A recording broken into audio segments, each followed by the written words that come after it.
understood and embraced some parts of our history. So now you had your company orientation kanina. Now we will discuss our employee job description of Heaven's Harvest Corp. So this will help us in our mission on the field. We can assume that all of us here have knowledge about the truth of the gospel. Our main job description as employees of Heaven's Harvest Corp is to spread the good news and bring people closer to God. We evangelize by planting seeds in people's hearts and bring them hope. Helping us are our welcome packages or our welcome gifts, which are the spirit of wisdom, in understanding, counsel, fortitude, knowledge, piety, and fear of the Lord. To fulfill our job description, we need to know how to defend our faith in a peaceful manner. Pope Leo, during his address to the Catholic digital missionaries and influencers, he started off with reminding everyone that peace needs to be sought, proclaimed, and shared everywhere, both in the places where we see the tragedy of war and in the empty hearts of those who have lost the meaning of life and the desire for introspection and spiritual life. So the first real action in planting the seeds is learning our inner peace and how we can share this peace to others. So how can we attain the peace that we need to share? So first is knowing that peace comes from the peacemaker who is Jesus Christ. In John 14:27, Jesus leaves and gives us the peace we need to journey in our lives. We can choose to accept the peace that God is willing to give us or not. There's a certain degree of acceptance we need to the situations that we are in. As he faced his passion, Jesus instructed, "Do not let your hearts be troubled or afraid." His example shows us that peace does not depend on everything going in our lives. It is rooted in trust in the Father's goodness and his desire for our ultimate happiness. He wants us to experience peace amid the trials of our lives by trusting him with ourselves and all that is dear to us. To find peace, we need to allow God to not only purify, but also fill our cup with his love and mercy. So in the darkest phases of our lives, could we truly believe our King of Peace? As RC members, or if you aren't, I guess this is information for you. We love our holy hours, praising and adoring Jesus in his true presence and in his silence. Holy hours are actually the reason why I was so drawn to RC. It started during the pandemic when we had online holy hours, and it was even more peaceful and reverent when we eventually had holy hours physically. We live in such busy worlds. Us young adults, we think about our careers, friendships, vocation, spending time with family, and maybe even traveling with friends, how to be financially stable, etc. Then the parents here think about their marriage, careers, children's welfare, household management, and so much more. Noise often becomes a distraction with our relationship with God. So we're always invited to be still and be silent. Our silence allows us to reflect on who we are, which can be very scary. It can reveal our deepest hurts that we chose to forget or ignore for many years, and even the actions that we know we will regret if we open that can of worms again. But let's remember that Jesus climbed mountains to pray in silence and in isolation.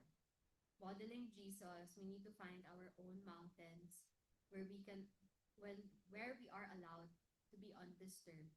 It could be time in the morning while drinking your coffee, before sleeping, or in the dining room after the dinner chaos. Wherever it is, dedicate alone time with the Lord in silence, and we hope to find peace in the silence so that we can give that same peace to others. So, greeting someone, a blessed morning, a blessed afternoon, a blessed day. Bishop Baron also starts his Word on Fire videos with "Peace be with you." In Mass, we make the sign of the peace to each other. I even heard online that husbands who breathe life to their wives have a happier marriage and friendship. It allows the wife to carry out their duties with joy and gentleness. And imagine if this concept is applied in our different relationships when we utter words of peace. I will never forget my class called Positive Psychology when I was an undergraduate student. It is a branch of psychology focused on the character, strengths, and behaviors that allow individuals to build a life of meaning and purpose. We were taught about being mindful, grateful, and words of affirmation, which we will be focusing today. Words of gratitude helps the person you are talking to find meaning in their lives. There was a testimony from a parent who was asked why the kids are friends in their adult life because not all siblings end up being friends. She said when they were younger and kept bickering, she decided one dinner to go around the table and compliment each other or say thank you to something that they did throughout the day or the week. So each kid had to do that, and both parents had to do that also. This became a strong foundation between the siblings as they went through adulthood. Words of gratitude gives us hope that we are on the right track and forcing us to do better. On a deeper sense, words comforting the sick by saying that God loves you, He will comfort you with His healing hands, or that you will go to heaven, or I'm sure God is so excited to meet you one day, or assuring a colleague who has imposter syndrome that God gave him gifts that he is free to share with others will help them believe in themselves more. Breathing the word of peace to people will help unify us in our mission to spread God's love. And it's the assurance that we are not walking in this world alone.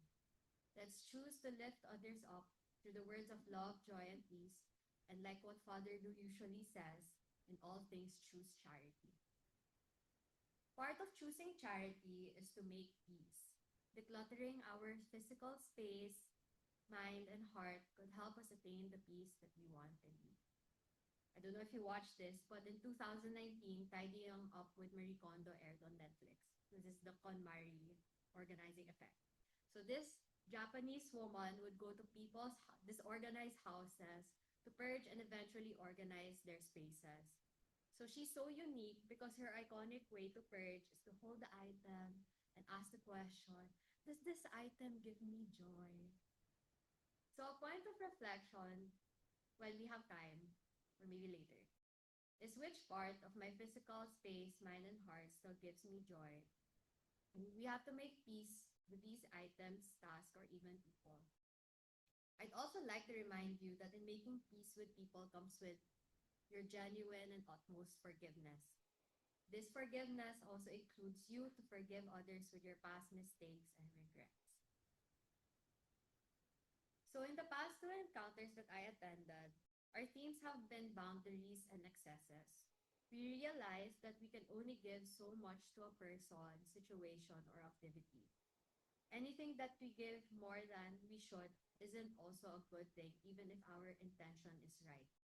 It is encouraged to have open communication when setting healthy boundaries with people. So this also means like in the many roles in our lives, which one will I take for the year? So what are your so-called boxes or so-called pots?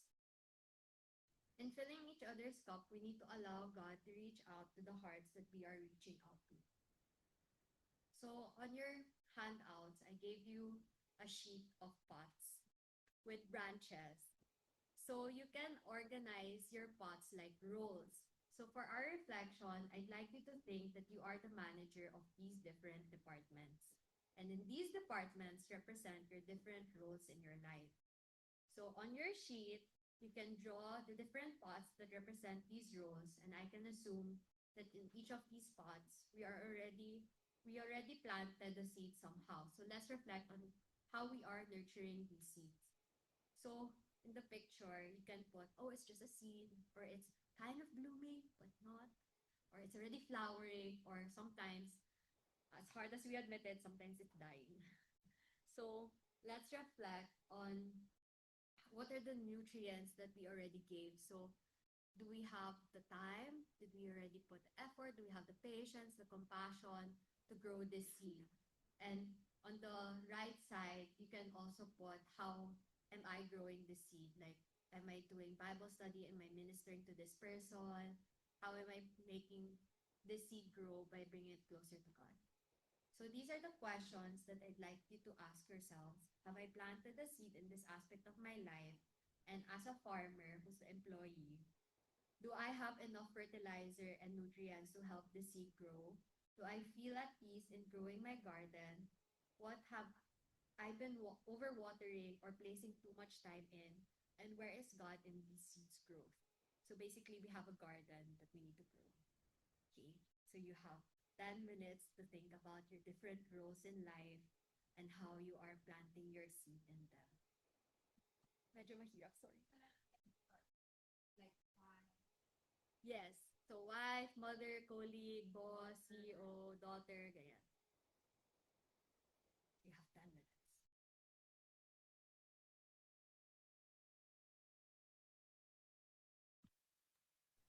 Okay. Sorry to the people in Zoom. You didn't hear me pala kanina. So I hope that my audio is better. Please chat if you still can't hear it. Okay. Okay. So learning our inner peace was just the training for our current mission. So our task and job description evolved from just being physical in toiling the soil, planting seeds, thinking of the nutrients to make the seed grow, to doing all of these digitally. We have now our digital garden. So the goal of this new project is to expand our seeds with the same values that our CEO, CFO, and COO gave us in the digital world. Recently, Pope Leo invited 1,100 Catholic content creators from different countries to join this year's Jubilee year. So Isabel Brown, one of the Catholic influencers, posted a vlog that was 40 minutes long for 4 days. And I encourage you to watch it. We won't watch it now, but I'll show you part of her reflection. Kind of finally having a chance to come up for air. And honestly, I've just been blown away at the awareness of the need from the church for digital literacy and for engaging in content in technology in a way that the church really hasn't before. You guys have probably heard me say this a lot, but having done a lot of work in politics and with the government over the last several years, there's kind of a general joke that the government does things very, very slowly. And so they're playing catch up now to incorporate new media and to try to work with creators. And it's almost like they're a few years too late. That general rule of thumb for everything is also way more exacerbated, but also true for the church. The church is very slow to change things, and I actually have come to very strongly appreciate that in my faith because it is the slow progression of the church that allows us to preserve sacred tradition and make sure that we honor things as they have stood for the last 2,000 years. But to see such intimate awareness from some of the highest ranking cardinals and particular officials here running the communications office and people who have been appointed by the Pope to take on opportunities for leadership in this area, to hear those people say, we have to be where culture is, we have to be engaging in conversations about Christ and the light of the gospel on Instagram and on TikTok and on YouTube and on podcasts. This isn't something that we can ignore if we are serious about the Great Commission to go and make disciples of all nations. And they have a really interesting take on this that's sitting with me a lot over the past few days, that social media and the internet and the digital technological space is not something that we can just randomly show up to. It is actually a place to dwell. It's a place to spend significant time and reveal your authentic self, almost to live in, which is ironic because I think you often hear from people in a very traditional and religious sense, unplug, unplug, unplug, unplug, none of that's real. Well, when our society is engaging in commerce and culture building and relationship building all in the digital space, that absolutely is an opportunity for a missionary spirit to dwell in that place, even if it's a metaphysical one, to be able to reach people exactly where they are. I found that so inspiring and such an interesting mission call, just like the apostles were called to different parts of the earth depending on what their particular sensibilities were or how Christ could use them in a specific way. You watch now influencers and creators be called to TikTok or Instagram or the podcast space or YouTube, knowing that they have specific gifts that God can use to reach somebody scrolling through an algorithm or happening to go through a podcast app or randomly choosing things to listen to on Spotify, so that people who desperately need to hear his message and need to hear the truth and light and love will find your content at exactly the right time. Our first day at the Jubilee ended with one of the most powerful experiences I think I've ever had in my journey as a Catholic. That's a sneak of her vlog. Kind of finally. It's so inspiring also. So to preface first the next slides, we will be talking about the definition of AI ethics, and how we can live our mission in the digital world. So this will be our Bible verse to anchor on as we step into the world of AI. Like all things, AI can be good and bad. There are tools that can truly help us, like Project Noah, to know where the flooded areas are, or even alert notifications signaling people to evacuate when needed. But unfortunately, AI is also a breeding ground for fake news, trolls, and the dark web where identity theft is prominent.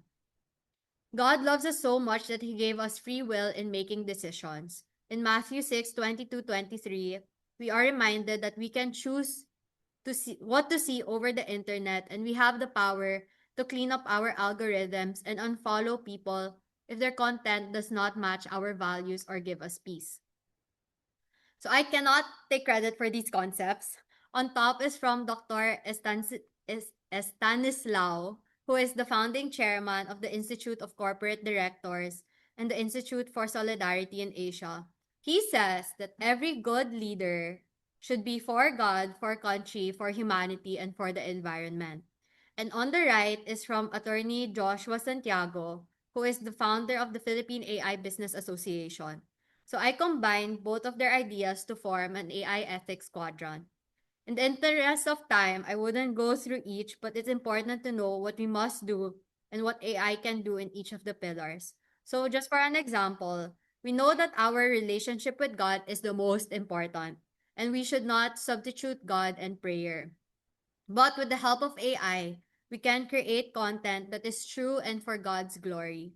We should still always validate what AI says and not follow everything AI says to the point that we make it as an idol or we make AI God. So a little more technical, according to IBM, they defined artificial intelligence as technology that enables computers and machines to simulate human learning, comprehension, problem solving, decision making, creativity, and autonomy. There are news articles that say that certain jobs will be replaced by AI. Although some are true, it's not so completely true. For example, businesses that still need an encoder to encode their data still need to physically scan papers. Like AI can't go to your cabinet, pull out that document, go to your printer, and scan it.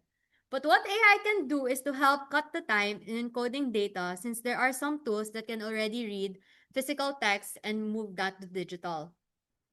And all while I'm also here, I'd also like to say that the pictures of my presentation today are all AI generated. And some are screenshots. So we truly cannot deny that our world is starting to weave both the physical and digital senses. We are very blessed with the internet. Recently, Carlos Acutis became a saint known as the patron saint of the internet and our first millennial saint. He was inspired by Steve Jobs, former CEO of Apple.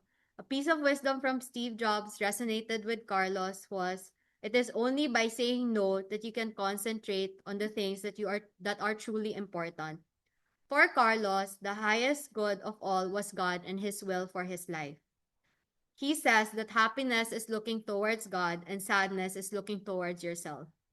Carlos used his skills to update and develop the websites and communication platforms of his parish and school, opening up new ways to evangelize and share the good news using the new media.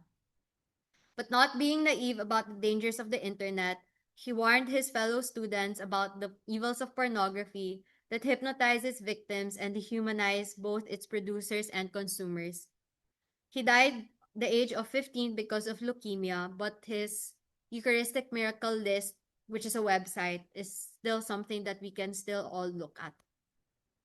Other than St. Carlos, we are also very blessed to have many Christians who love Christ so much that they decided to spread the good news through the internet. So I don't know if you know any of them, but Lila Rose is an advocate for pro-life movements, courageously engaging in debates. Recently, she won a debate with Frances Kiesling at Yale, which is a very liberal university. The audience sided with Lila and saw the importance of treating unborn babies as humans and should be treated as such. Candace Owens is a political commentator who combines her values and faith in this ever-changing world. She converted, I think, last year or earlier this year. Iron Inquisitor, whose real name is Randall Williams, is also a convert who defends the faith so well online. He recently decided to pause on content creation to become a priest. So of course, there are also references like Bishop Robert Barron from Word on Fire and Father Mike Schmitz from Ascension Presents, who gives weekly homilies and more theological reflections together with their team. The St. Paul Center and the Catholic Answers Live have videos of more common and deep questions about our faith. And honestly, there are so many more influencers whose ministry is to bring people closer to God, and we are very much encouraged to pray for them. These are some examples of Christian AI tools that are meant to educate about the Christian faith. Some of these examples are Justin AI from Catholic Answers, Truthly AI, where you can ask questions and search for Catholic Bible verses, doctrines, and teachings, and Text with Jesus, where you can actually chat with Jesus, or a historical figure like Moses, Noah, or Abraham. Unexpectedly, many Christians voiced out their concerns over the lack of heart and spirit from Justin AI and Text with Jesus. It is still very much better to go to a spiritual guide or director or a priest when you get the spiritual nourishment that you need. My family is business is called Noah Business Applications. We are an ERP company, so what that means is we automate processes to make business processes more efficient. So part of our job is to make sure that data is clean and validated for AI to use. So the key talaga of a good AI tool is good data. And with these Christian AI tools emerging, we need to also ask ourselves, how accurate is the data being received and how vulnerable is the tool to be hacked by anyone? So this goes back to the heart of our mission. Like what Isabel Brown said in her video, our reality is to dwell and plant seeds in both the physical and digital worlds. But not everyone is called to be a full-time content creator. Not everyone knows how to work a camera, speak in front of the camera, talk, etc. As we all have our own gifts to share. But when we find ourselves online, we need to still embody our values that God gave us. In today's digital world, one of the simplest but most powerful ways we can be digital missionaries is by choosing not to participate in harmful conversations. Cyberbullying, gossip, and online shaming have become so common that people don't even think twice before joining in. I think the most recent is the flood control Nepo babies who have really hit hard on the internet. But sometimes the holiest response is silence, refusing to add to the negativity and instead offering prayer or encouragement where it's needed. Even a small choice like not sharing a hurtful post or choosing to respond with kindness instead of criticism is already a form of evangelization. By doing this, we make space for God's light in an environment that often feels dark. On the other hand, if we are truly called to speak out, we could do the three P's: pencil, pause, and post. Writing about our thoughts on high emotions about a certain topic and posting it right away might do more harm than good. That's why pausing is so essential. Read through your post again or what you wrote again. Does this sound logical or is it too emotional? Have facts supporting with reference. Is what I'm about to post kind but firm? Will it help other people move towards the greater good? Only post if your discernment allows you to. And if we do get violent comments because of something that we posted, we can still choose whether to comment back or just let it be there. An important point is to remember to make sure our words are still kind and peaceful. So, do you know what this tool is? So, this is more for an architect, engineer type of tool. So, in a practical sense, a plumb line is used by engineers to find a true vertical line or for measuring depth. It sets the standard, and carpenters make sure that the line being measured doesn't change. In the Bible, God talks to the prophet Amos through a dream with a plumb line on his hand to measure Israel's faithfulness to his law. God also uses the plumb line or plummet in Isaiah 28:17 when talking about judgment on corrupt rulers, priests, and prophets. So why does this matter? The plumb line signifies God's standards and we will be measured one day. So as we end this recollection, Sorry, and remember that to be a digital missionary, you should be knowledgeable about the faith, notice your actions and thoughts, obey God's commandment, and make gentle waves. None of these will be possible if we cannot find our inner peace in our peacemaker, listen in silence, utter words of peace, make peace around our environment and the people around us, and instill and respect healthy boundaries. So thank you again so much for being this recollection. I hope you learned a lot. And thank you to the people online as well. Do I do this?